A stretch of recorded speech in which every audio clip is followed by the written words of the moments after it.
Hi everyone, welcome back. If you clicked on this video, it's because you have absolutely no knowledge of makeup brushes and want to just get started on that journey and you want to jump on the bandwagon of what it is the makeup world. So yeah, I have all of my brushes here sitting in front of me and I'm going to be using all of these on, well not all of these, but almost on my face today, and I'm going to be explaining what they are used for, which would be the best for what on your face. Just sharing a little bit of knowledge, no expert, just a quick disclaimer, but felt like I needed to share with you guys what I do know and hopefully help you guys out if you're in the hunt for purchasing your first set of brushes. So yeah, if you are interested in how I got this look using these brushes, go ahead and keep watching. Also, don't forget to subscribe before you leave. I do post twice a week, every Wednesday and Saturday.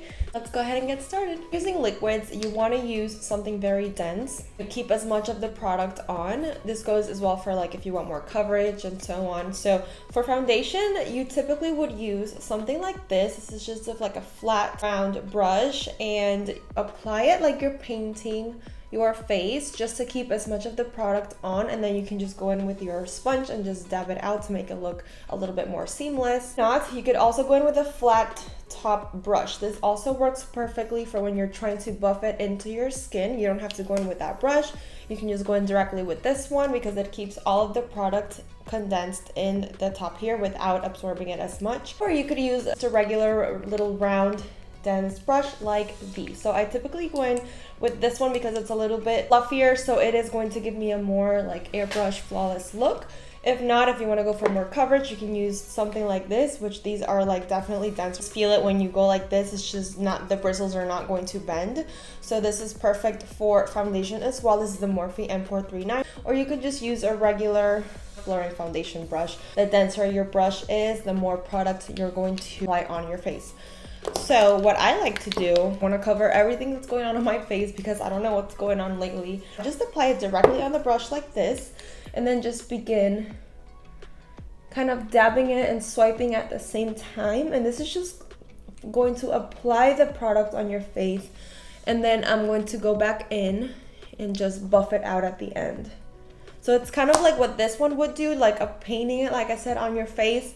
But this is just going to buff and apply at the same time, if that makes sense. You got the base on. It's time to move on to the next cream product, which is concealer. You can go in with the same brush you applied our foundation. However, it's hard to get into like the smaller areas. So like I said, you can use something like this, which is like the foundation brush, but it's just a little bit smaller. So you can really get in the inner corner here. Just apply it with this and then dab it out with the sponge.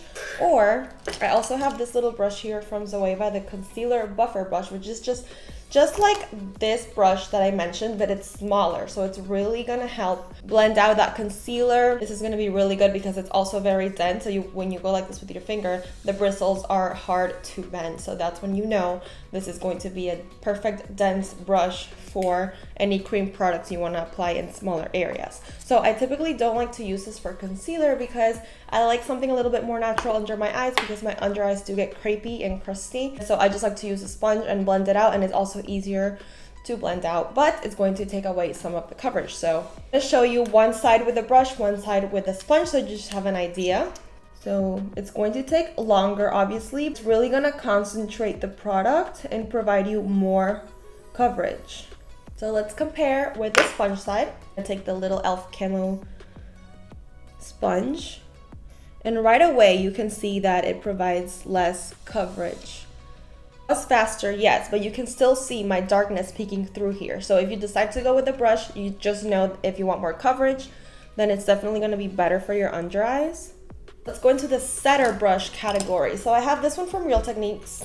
It is perfect because it is a little bit tapered, so it's good to go into the smaller areas. It is fluffier, so when you go like this, the bristles do bend, so you could definitely see that on camera. And then it's small, perfect for getting powder products right where you need them. So this is going to be good for around the eyes. Brush is fluffier, it's going to provide less coverage or less amount of product, so it's going to blend it out easier. And you don't have to use a brush. I typically just go in directly with my wet sponge, and that applies it perfectly too. What I like about the sponge is that you could use it for so many things that you don't really have to like worry about which brush to use because you can just use the sponge for pretty much anything. Also used this little stippling brush to set my eyes when I'm like on the go. I feel like stippling brushes are like multi-use. You could use it to blend out creams, you could use it to set, you could use it for anything. So I love stippling brush for like an everything, like kind of like the sponge, you could use a stippling brush for.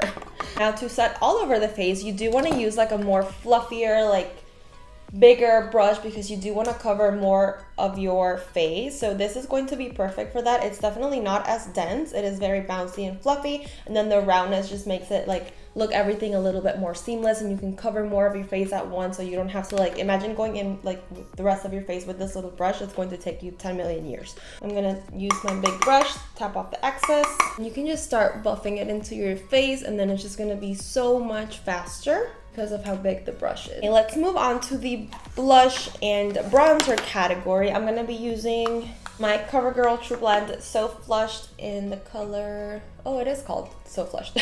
For blush, I typically like to go in with something like this, which is just an angled, it's a little bit dense, but not too much, because you don't want to go in with like a foundation brush to put in your blush, because then you're just gonna have like a big old like stamp of blush on your cheek, and you don't want that. You want something that's going to be a little bit fluffy because you want it to be blended nicely, but also dense because you want to obviously keep the pigment on your skin. For our number 49 angled blush brush, and I have so much trouble saying that, and I mentioned it in my current beauty favorites. I have been using this for blush for forever now, and I love it so much because it just disperses the product evenly and it makes you look flushed and beautiful. It's perfect for making like for a seamless application. So I just start tapping. You can see like the bristles are expanding a little bit. It's not going to be like super dense, so that's gonna help it blend so much better. I do go heavy-handed with the blush. I do like to tap and then buff it out if I feel like it's too much, because when you tap the product, a little bit more payoff, if that makes sense. Are gonna want a bigger brush as well that's going to be very fluffy, so it looks very seamless, because you are gonna cover the perimeters of your face. So what I use for bronzer is this one from Real Techniques. It is the multi-purpose brush. I think this is discontinued actually, so you could use this, or you could use this like rounded stippling brush that I also use. Like I said, stippling brushes work for me for everything, but I like this one because it's a little bit tapered, so it really concentrates the product in one area. It is also very fluffy, so it's going to blend it out super seamlessly. So this is my favorite go-to bronzer brush. So I really like to get in like right under my cheeks here, right under the blush, and just start going in circles. I feel like that's going to be a more seamless bronzy look without it looking muddy, I guess. For highlights, I typically like to go in with my finger actually and just dab it on like this, but you also have the option of using a fan brush, which I do not own because I don't really like how it looks with the fan brush. I feel like it provides me like a stripe of product because of like how thin it is. You could also go in with something like this, which I have this one from Morphe and 438. It's just very tapered. It's also fluffy, so it's perfect for blending out the product. And this is going to really concentrate that highlight with that little pointy end right here at the tip of your nose, your brow bone, wherever you apply your highlight. This is going to be perfect for that because of how fluffy it is. It's not going to make it look fake. I have a big brush like this, and I always recommend like something else. This is an eyeshadow brush, but I've used this for highlight in the past because it's just fluffy, so it's going to blend it away seamlessly, like I said, and it's just going to concentrate it in like the tippy top areas that you want to use it for, or wherever you put your highlights. So I'm gonna go in with the Morphe brush just so I can show you how I use it. So it's just going to really get that product in there. I get the excess off, and then it just blends it on so easily. Oh, and I'm using the Louminizer highlight. This is like an oldie but a goodie. To brows. For brows, I typically just use the little pencil that the products come with, but you obviously need a spoolie because you need to brush your hairs up. And then if you use a pomade or a powder, which I don't really use, you can just go in with something like this, which is going to be angled and very small to get that very precise line. I use these types of pencils. I don't have to worry about all that. So I'm just quickly gonna fill them in.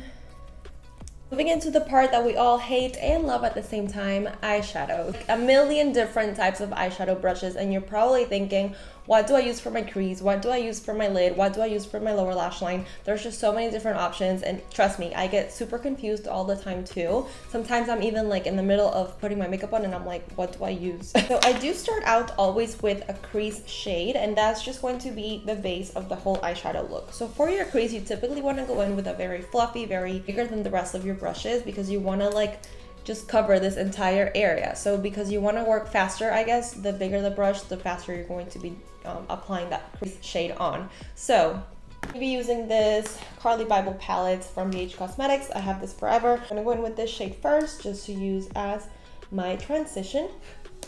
And I'm using this big old fluffy brush to really cover this entire area.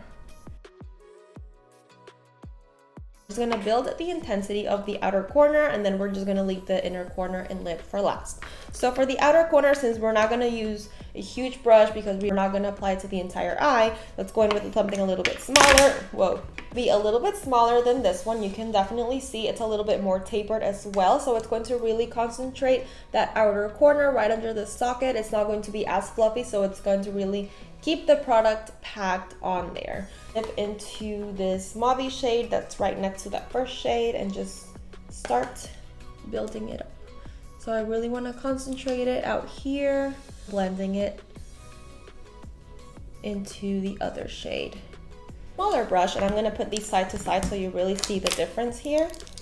So this is the first one we use, this is the medium one, and this is the one that we're about to use. It is also very fluffy, the bristles are very long, so this obviously they're not going to be as dense, but there is also a little taper at the end here, so it is going to concentrate the product there as well, and then we can fluff it out later. So this is really gonna define and blend at the same time.